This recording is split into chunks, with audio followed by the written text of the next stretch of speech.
Hey, it's Christopher Fowler. I want to issue a direct challenge to everybody who is involved in my case. I know you guys aren't used to being proven wrong in NYPD, especially you, Leanna, boss of the station. I understand why you were so stern and tough on me.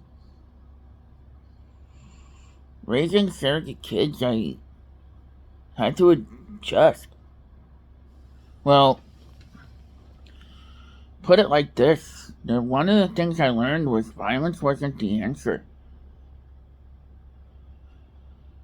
But I want NYPD to talk to me about my side of all of this. The charges I brought up against Joshua for everything. I want an interview about how I stomped on what I stomped on. But I'm also issuing a challenge if NYPD is truly brave enough to accept this. And I'll know it's the individuals from my case because of this. Let's say for Leanna.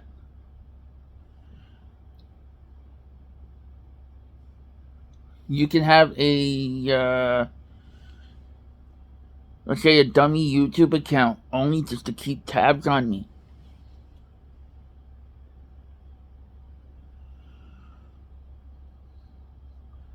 Yours to say 7th LB. It's very generic. And since I don't have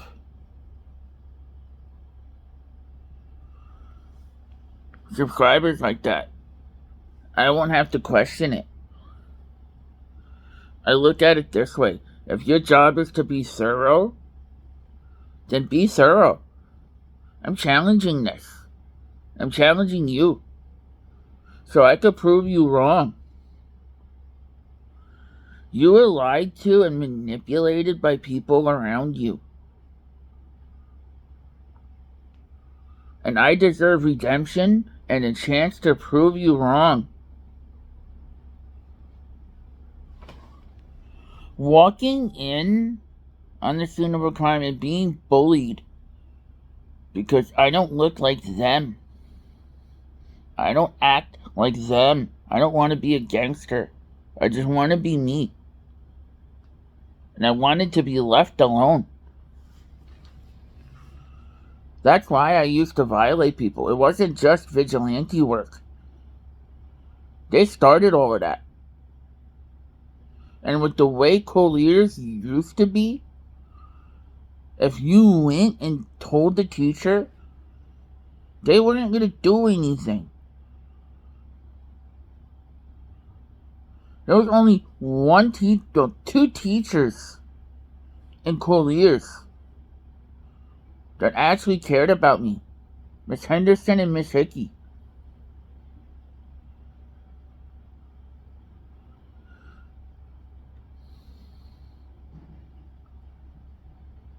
I didn't dare challenge Miss Henderson because, well, she reminded me a lot of you. That's why I listened to her.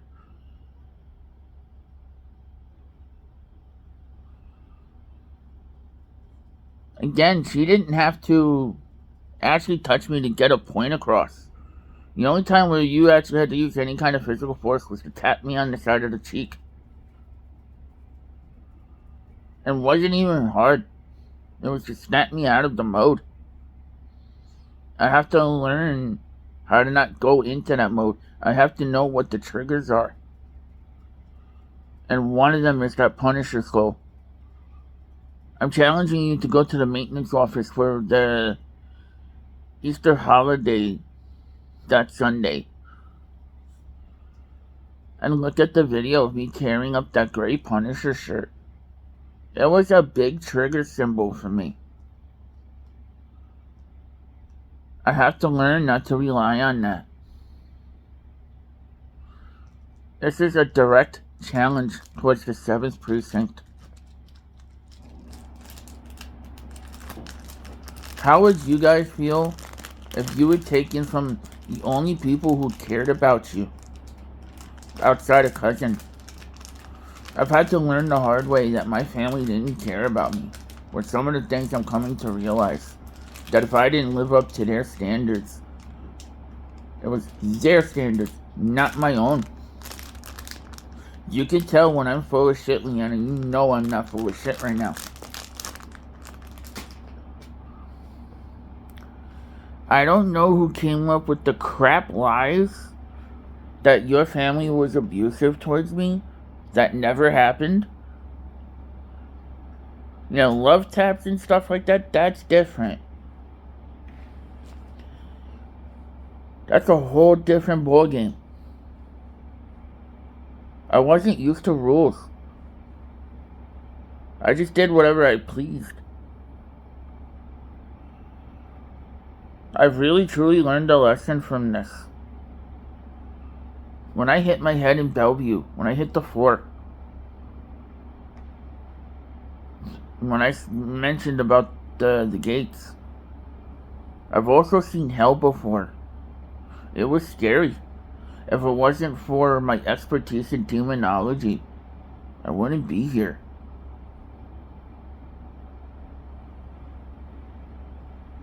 The scariest thing was when I was in the lobby. Everything looked just like how it was when I was on Earth. I would hear my neighbors, but I couldn't see them. So I had to really think with logic on this while I was down there. I would hear Yasmin's voice. Go outside. We're outside. Oddly, I would hear your voice. I'm outside, kid. I would hear my neighbors across the hallway, all of them egging me to go outside. And then I started thinking logically and listening to YouTube channels that I study rigorously on similar situations where demons were trying to take them. They really, truly wanted me. It was a horrific experience. I've seen a lot of things in the paranormal field.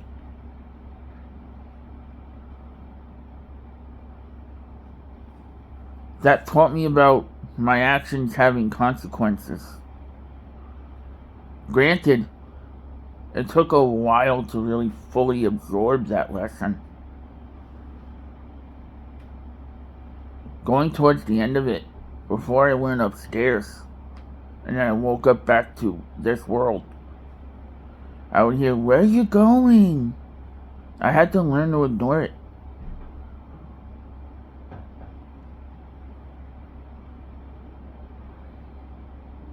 I'll never try to take my own life again.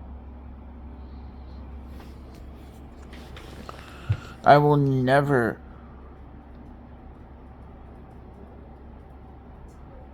drink to the point where I don't feel anything. No, numb. Not overly drunk to where I can't function, but numb.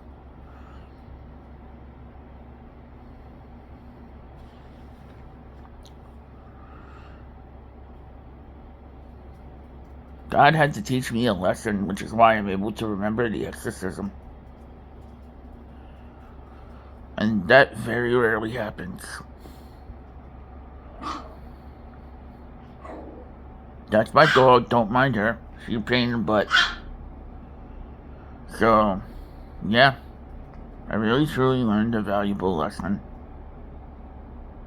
And I know I'm gonna have to earn your love and your mom's love back.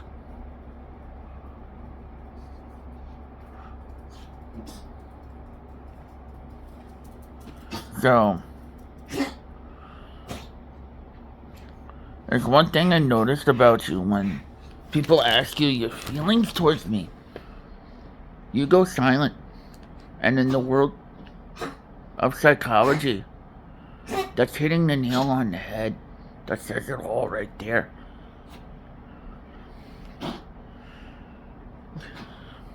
You should ask yourself,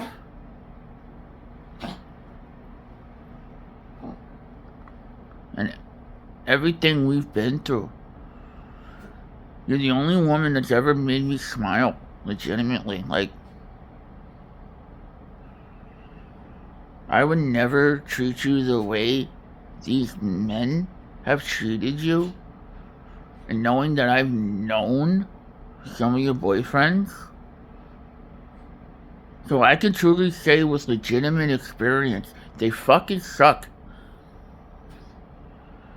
I know you don't approve of my friends. I don't approve of your boyfriends. They treat you like trash. You're not trash. You're valued by me.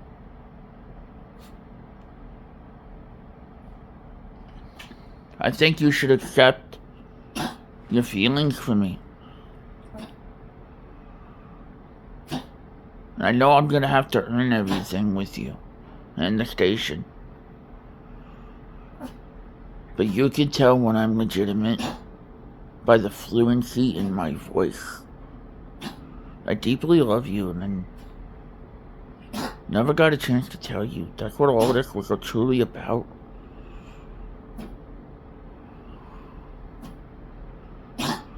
You know what they say about anti-heroes is when they lose love. I would stop my patrols altogether in Mazda Towers. I would talk about it in therapy more.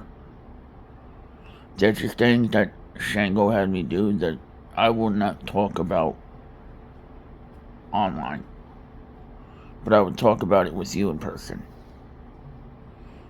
Because, well, I didn't want him to demonically possess you.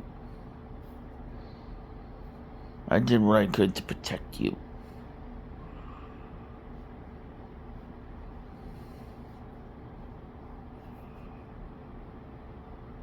Everything I did was to keep you safe from what I was doing.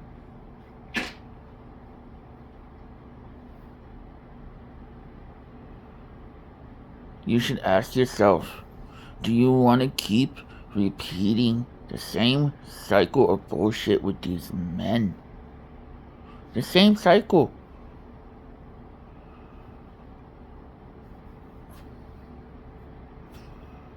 I'm already doing a lot of intense workouts. I've had to recover from that. I'm trying to stay healthy. Because I know if something happened to me, whether I did it to myself or it was health related or it was a violent related kind of thing, it would make the subject worse for you.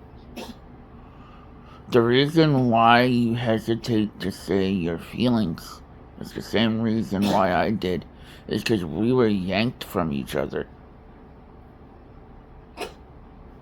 We were torn apart. That's why it's hard for both of us to acknowledge it. But I acknowledge how much I love you.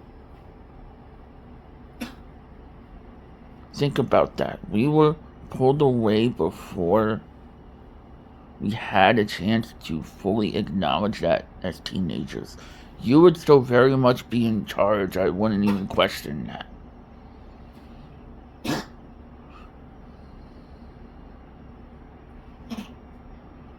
So, think about it. I would never treat you the way Anthony Rios treated you. I can't remember some of the others' names. Him and his friends treated you. I really hated Mikey and all of them. Believe me, you can even ask Ed. It was tempting. But I know I have to learn how to control that impulse so I'm not violent. If you can make more patrols than Magic, Especially if you wanted to go through the front of the building and you saw me there, you can ask me yourself if I did any patrolling. And you'll know when I'm honest with you. Because you'll hear it in my voice. What are you doing, you dog? But yes.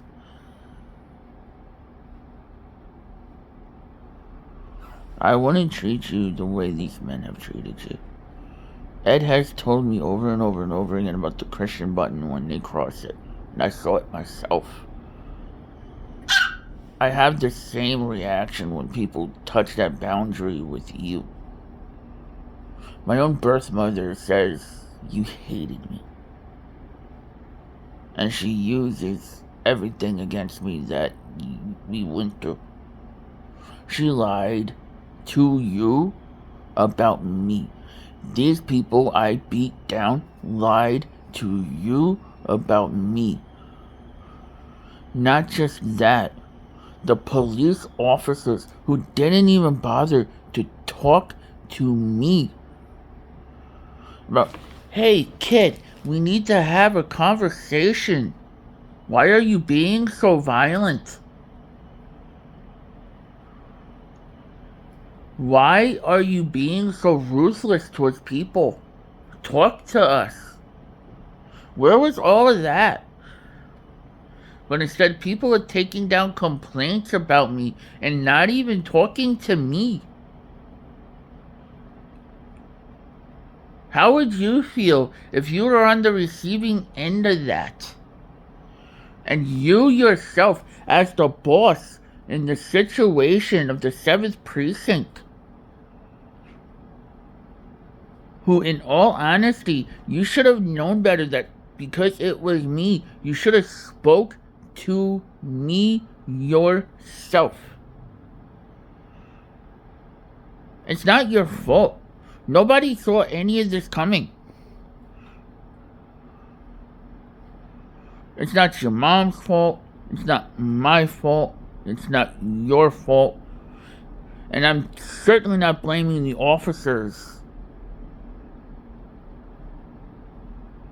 that are clearly new in that station and the ones that I know.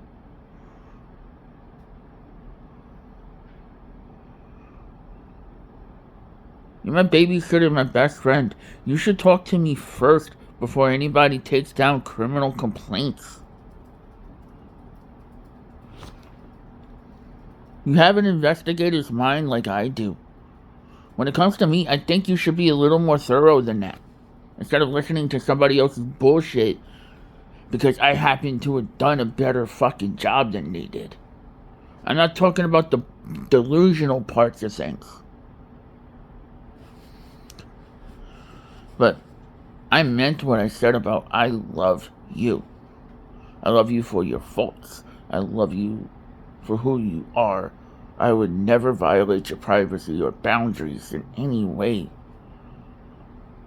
That shouldn't have to be a battlefield. And the fact that right now, as we speak, you will be going silent.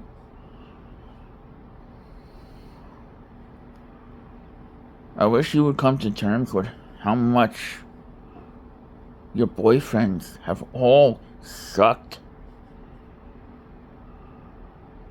And if you're worried about me having any kind of money, well, SSI $900 a month. I'm good with that. And I have a voucher. It's HPD. Housing development. City FEPS. I don't want to say how much, but it's enough to where if it got serious enough, we would be able to have an apartment with under my name. So it's not like I'm some crumb bum motherfucker that you would be used to that expects you to do everything and they don't do shit. I want you to truly think about it. Like, really think about it from an investigator's perspective. Next time, if any officer writes down some complaint, come talk to me. You're in charge of that station.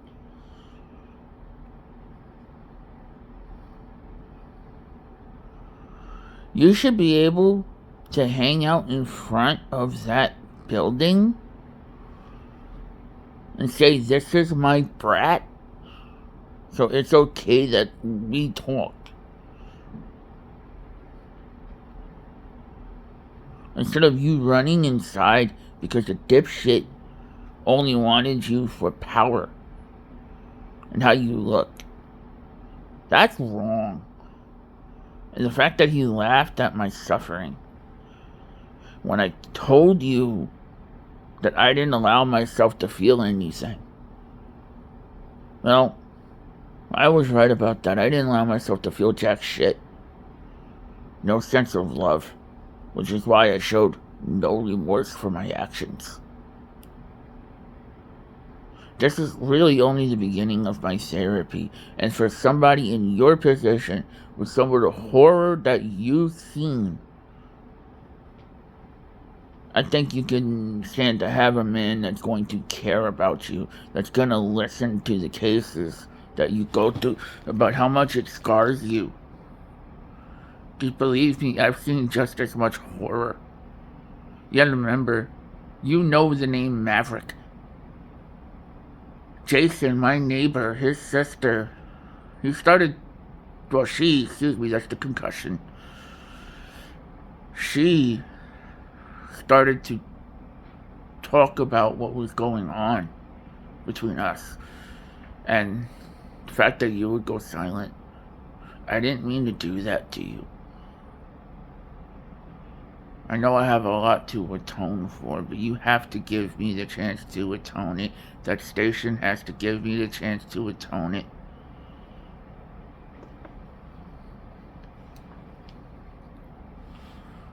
But I'm issuing this challenge to NYPD. If you all want me to stop altogether, then treat me like I'm worth talking to. I mean, I know you guys got jobs to do, but as investigators, investigate me. Talk to me about my side. Please. By all means, and for the ones who know me, and the ones who know the picture of that little boy on her desk is me, talk to me, amigo. I'll be an honest motherfucker with you. The fuck kind of shit is this? I hate it when nobody fills me in on anything.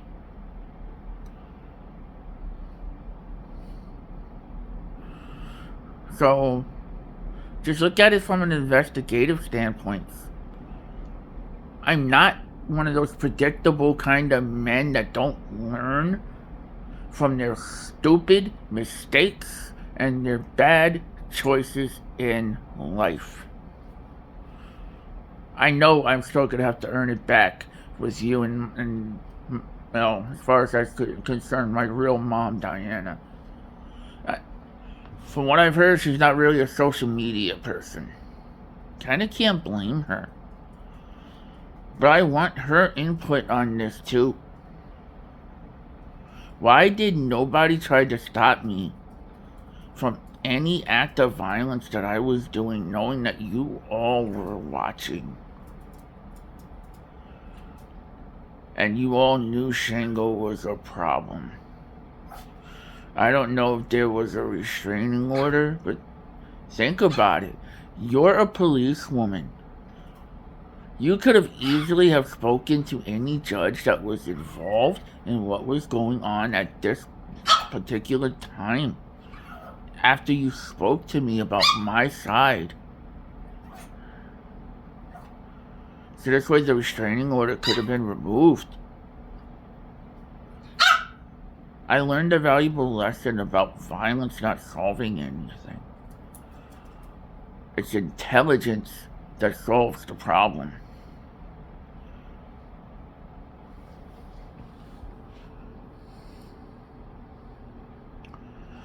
And in all honesty, I know how thorough you are. You've kept me out of jail over it. Just like I've been given a second chance, at least in this beginning part of the phases. But I'll know it's you guys, because it should have generic names. Only if Diana wants to get involved. Which, in all actuality, this ain't her fault either. But she could have, easily have pulled me to the side and smacked me across the face. I was left in the dark about a lot of things when I was spending all that time over there. Like why there was a feud between the two families. I always felt that it was over me.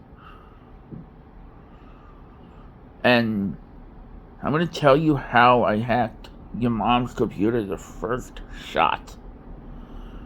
That was Shango. And since that was an old Windows 95 PC, it's not like AI existed. Shango told me the password, and, well, part of the reason why I played Doom so much because I envisioned killing Shango in it.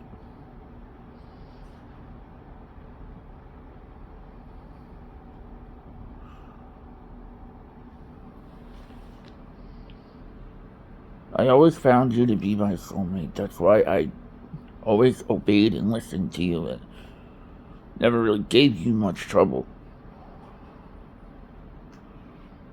I'm sorry I hurt you. Sorry I hurt your mom. I just hope that when you watch this one, you thoroughly listen to what I have to say, because it's important. It's a part of all this.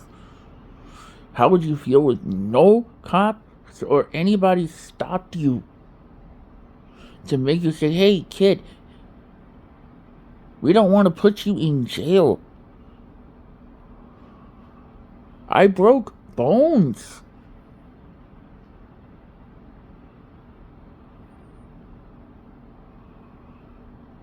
You know?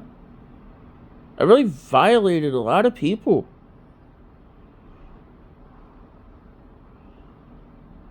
Anybody could have stopped me. My family lied to you all.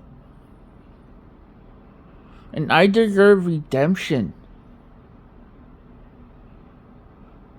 Fighting for vengeance, revenge, or punishment is not the answer. It just puts you into more darkness that you can't come out from. And I still feel that darkness. You're the only woman that made me smile legitimately. And I know when you smile legitimately. And I know you felt the same around me. I find it attractive that you fight. I don't know if it's okay for they to exist, which is delusion. Because it sounds like you have multiple personality disorder. If that's okay, but me having an actual personality disorder with Maverick, that's not. Why are those people not on medication? But yet, nobody speaks to me, and I have to earn back everyone's trust, which I should be able to earn it back. If Maverick, especially my building,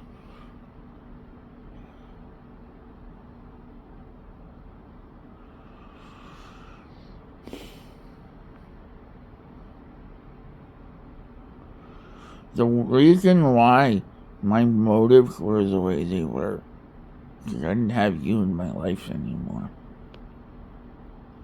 That's why I fought with no mercy, no honor, no dignity. You're hearing it all first. Christian Fowler signing out.